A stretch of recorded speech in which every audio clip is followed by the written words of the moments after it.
Anne of Green Gables by Lucy Maud Montgomery. Chapter 5. Anne's History. "Do you know," said Anne confidentially, "I've made up my mind to enjoy this drive. It's been my experience that you can nearly always enjoy things if you make up your mind firmly that you will. Of course, you must make it up firmly. I am not going to think about going back to the asylum while we're having our drive. I am just going to think about the drive. Oh, look! There's one little early wild rose out. Isn't it lovely? Don't you think it must be glad to be a rose? Wouldn't it be nice if roses could talk? I'm sure they could tell us such lovely things. And isn't pink the most bewitching color in the world?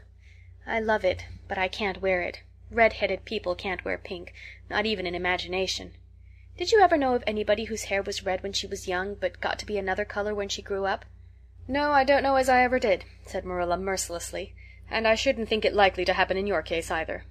Anne sighed. "Well, that is another hope gone. My life is a perfect graveyard of buried hopes.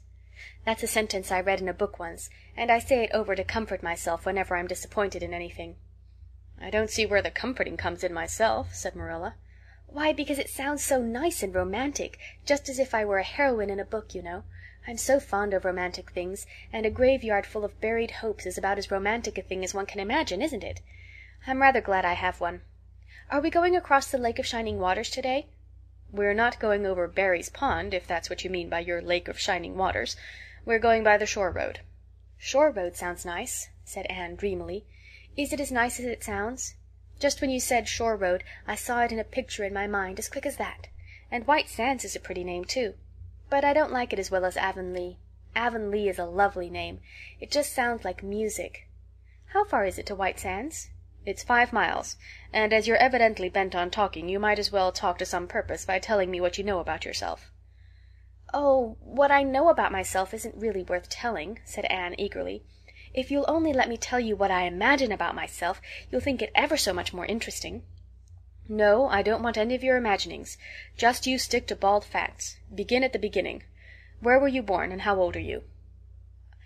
"I was 11 last March," said Anne, resigning herself to bald facts with a little sigh. "And I was born in Bolingbroke, Nova Scotia. My father's name was Walter Shirley, and he was a teacher in the Bolingbroke High School.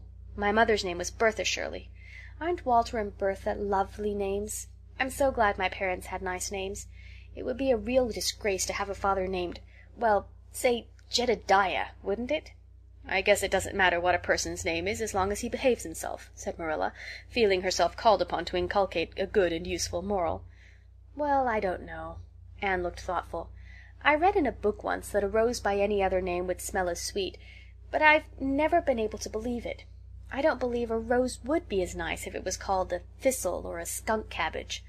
I suppose my father could have been a good man even if he had been called Jedediah, but I'm sure it would have been a cross. Well, my mother was a teacher in the high school too, but when she married father she gave up teaching, of course. A husband was enough responsibility.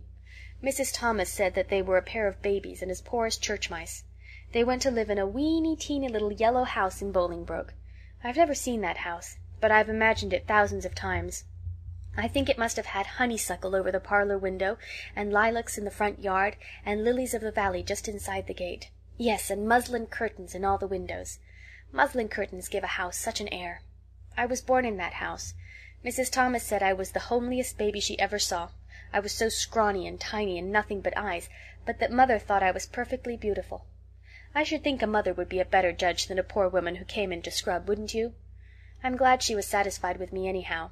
I would feel so sad if I thought I was a disappointment to her, because she didn't live very long after that, you see. She died of fever when I was just 3 months old.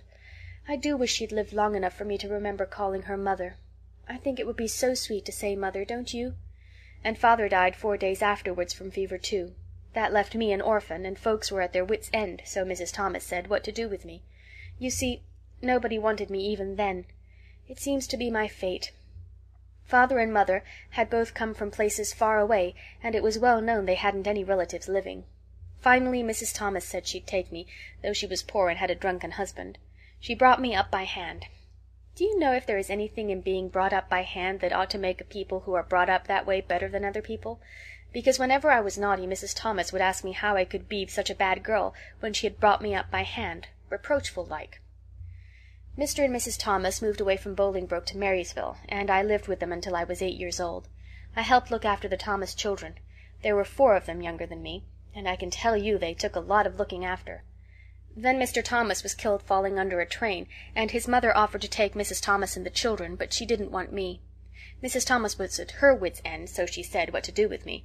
Then Mrs. Hammond from up the river came down and said she'd take me, seeing I was handy with children, and I went up the river to live with her in a little clearing among the stumps. It was a very lonely place. I'm sure I could never have lived there if I hadn't had an imagination. Mr. Hammond worked a little sawmill up there, and Mrs. Hammond had 8 children. She had twins 3 times. I like babies in moderation, but twins 3 times in succession is too much. I told Mrs. Hammond so firmly when the last pair came. I used to get so dreadfully tired of carrying them about. I lived upriver with Mrs. Hammond over 2 years, and then Mr. Hammond died, and Mrs. Hammond broke up housekeeping. She divided her children among her relatives and went to the States. I had to go to the asylum at Hopeton because nobody would take me. They didn't want me at the asylum either. They said they were overcrowded as it was. But they had to take me, and I was there 4 months until Mrs. Spencer came.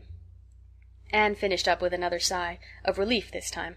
Evidently she did not like talking about her experiences in a world that had not wanted her. "Did you ever go to school?" demanded Marilla, turning the sorrel mare down the shore road. "Not a great deal. I went a little the last year I stayed with Mrs. Thomas. When I went up river we were so far from a school that I couldn't walk it in winter, and there was a vacation in summer, so I could only go in the spring and fall. But of course I went when I was at the asylum.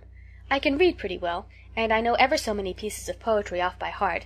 The Battle of Hohenlinden, and Edinburgh after Flodden, and Bingen of the Rhine, and most of The Lady of the Lake, and most of The Seasons by James Thomson. Don't you just love poetry that gives you a crinkly feeling up and down your back? There is a piece in the 5th Reader, The Downfall of Poland, that is just full of thrills. Of course, I wasn't in the 5th Reader. I was only in the 4th, but the big girls used to lend me theirs to read." "Were those women, Mrs. Thomas and Mrs. Hammond, good to you?" asked Marilla, looking at Anne out of the corner of her eye.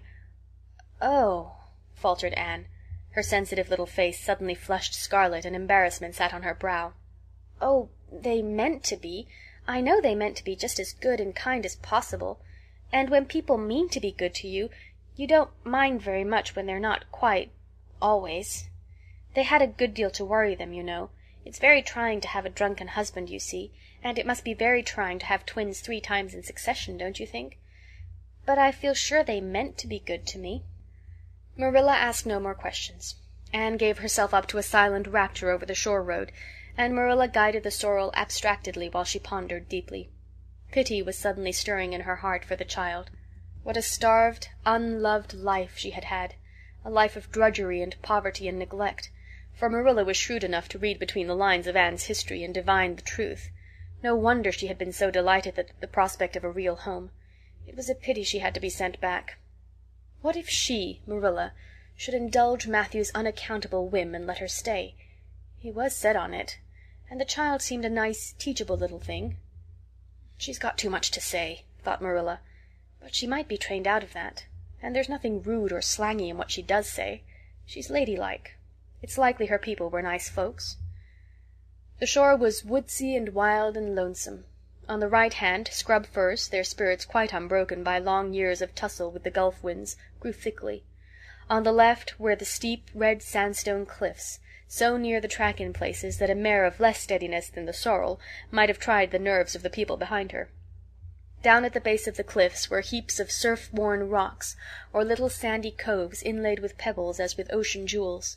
Beyond lay the sea, shimmering and blue, and over it soared the gulls, their pinions flashing silvery in the sunlight. "Isn't the sea wonderful?" said Anne, rousing from a long, wide-eyed silence. "Once, when I lived in Marysville, Mr. Thomas hired an express wagon and took us all to spend the day at the shore 10 miles away. I enjoyed every moment of that day, even if I had to look after the children all the time. I lived it over in happy dreams for years. But this shore is nicer than the Marysville shore. Aren't those gulls splendid? Would you like to be a gull? I think I would. That is, if I couldn't be a human girl. Don't you think it would be nice to wake up at sunrise and swoop down over the water and away over that lovely blue all day, and then at night to fly back to one's nest? Oh, I can just imagine myself doing it. What big house is that just ahead, please?" That's the White Sands Hotel. Mr. Kirke runs it, but the season hasn't begun yet. There are heaps of Americans come there for the summer. They think this shore is just about right." "I was afraid it might be Mrs. Spencer's place," said Anne mournfully. "I don't want to get there. Somehow it will seem like the end of everything." Chapter 6